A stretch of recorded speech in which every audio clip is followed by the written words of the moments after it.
Excellences, Messieurs les chefs d'État et de gouvernement, Monsieur le secrétaire général des Nations Unies, Madame la secrétaire générale de la Conférence des Nations Unies pour le commerce et le développement, Monsieur le conseiller fédéral de la Confédération suisse,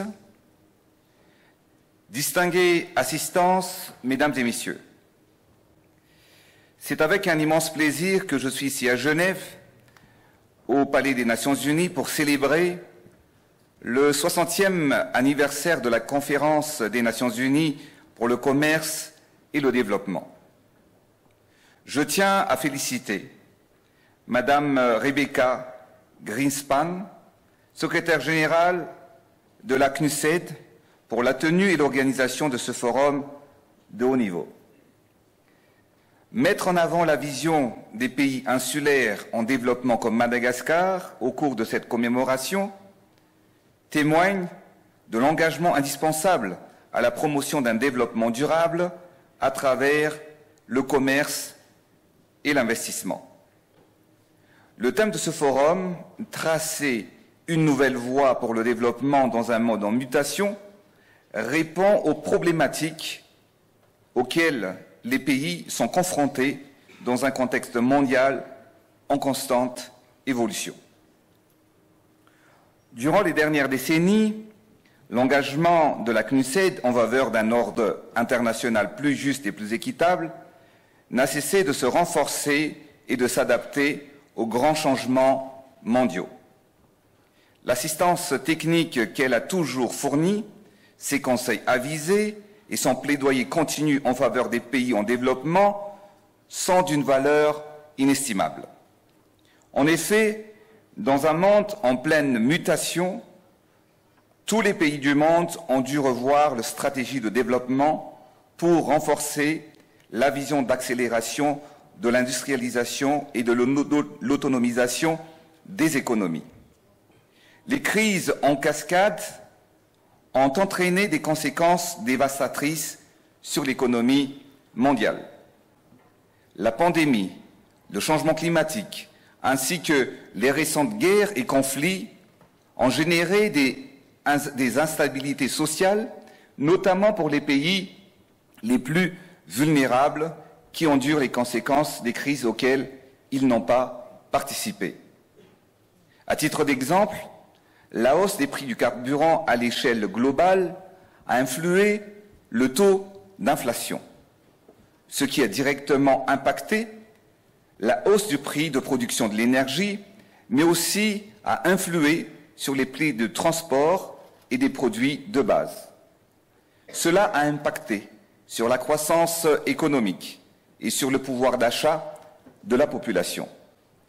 Je tiens ici à porter la voix de tous les pays les moins avancés, longtemps et violemment victimes des effets néfastes des crises mondiales interdépendantes. Notre devoir de leader est de transformer chaque problème en opportunité. C'est ainsi que, grâce à la technologie, des solutions innovantes sont possibles pour transformer les économies. L'essor du commerce électronique, par exemple, ouvre de nouvelles opportunités et de nouveaux marchés aux États. En effet, les révolutions technologiques ont permis de lever les barrières et les frontières entre les pays.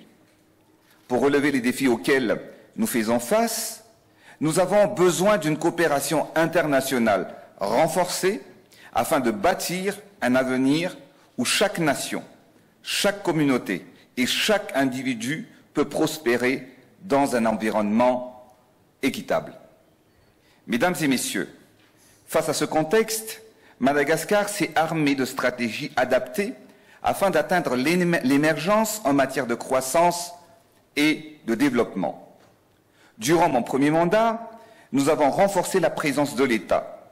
Nous avons construit et bâti sur tout le territoire national des infrastructures de base proches de la population et dont elle a besoin. 4 198 nouvelles salles de classe ont été construites et ont permis de scolariser plus de 200 000 élèves additionnels. Par ailleurs, plus de 123 centres de santé de base ont été construits afin de se rapprocher des 119 districts du pays. Mais plus encore, en 5 ans seulement, nous avons construit 30 hôpitaux, 30 nouveaux centres hospitaliers universitaires donc, quand il n'y avait eu que 21 dans tout le pays pour 28 millions d'habitants jusqu'en 2019. Ce deuxième mandat, où le peuple m'a réélu, nous permettra de poursuivre et de concrétiser ces progrès. La politique générale de l'État malgache repose sur 3 piliers essentiels, à savoir le développement du capital humain, la transformation économique à travers l'industrialisation et la bonne gouvernance. Ces 3 piliers sous-tendent les priorités en vue de réduire la pauvreté et améliorer le pouvoir d'achat de la population. La création d'emplois est au centre de nos préoccupations, car chaque citoyen devrait être utile au développement de son foyer, de sa communauté et de son pays.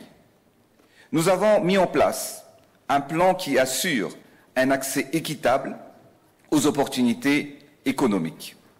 Nous avons encouragé l'entrepreneuriat pour soutenir les petites et moyennes entreprises à travers un vaste programme national dénommé One District, One Factory. Cela a permis de mettre en place 57 unités industrielles réparties dans les 119 districts de la Grande Île, notamment des machines de transformation alimentaire, de concentration de tomates, de fromage, de nouilles, des lignes de production de farine, de grains secs, des usines de torréfaction de café, des lignes de production de savon, des unités d'extraction d'huile végétale, des lignes de production sucrière. L'objectif du programme est de créer de la valeur ajoutée et des emplois, mais surtout permettre l'accès des producteurs à la technologie, l'innovation et la dimension industrielle. La diversification et le renforcement de nos exportations nous permettent d'équilibrer notre balance commerciale. Ainsi, l'augmentation de l'exportation de nos produits de rente tels que la vanille, le girofle, le litchi, le cacao assure une rentrée de devises conséquente qui stabilise notre monnaie. Il est primordial d'évoquer particulièrement que la vanille, qui est un produit stratégique malgache, réputé pour sa saveur, son goût et sa haute teneur en vanilline, Madagascar est le premier exportateur de vanille dans le monde. La vanille, naturellement, de Madagascar génère des revenus à tous les acteurs à différents stades de la plantation jusqu'à l'exportation.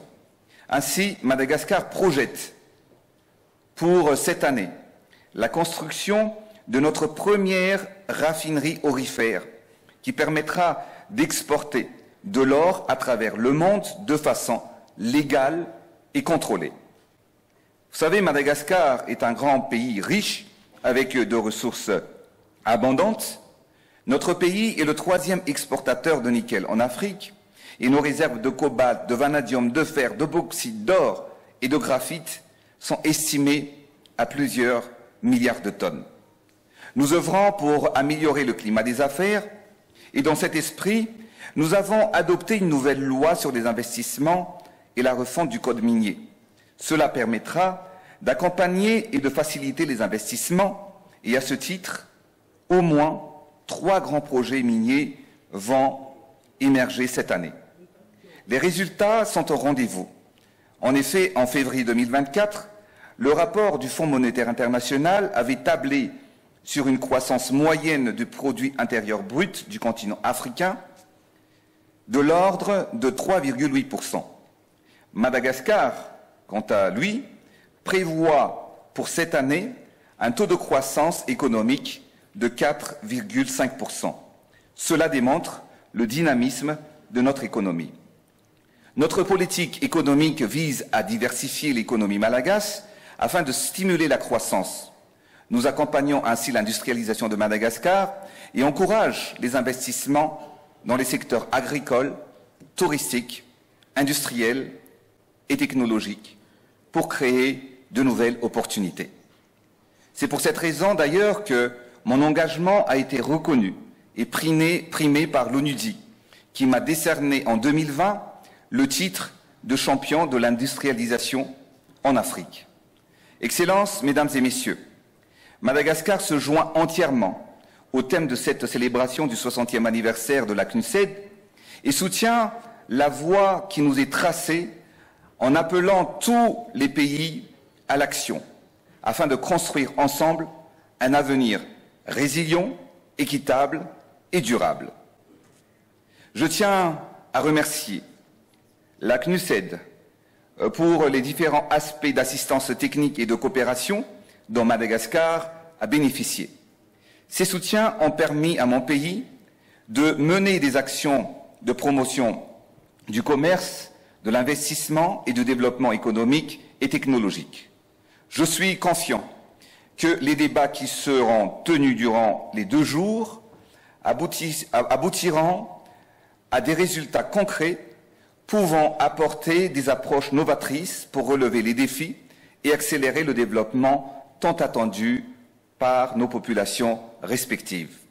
Longue vie à la CNUSED, longue vie à la coopération multilatérale et à la solidarité entre les pays. Je vous remercie de votre attention. Thank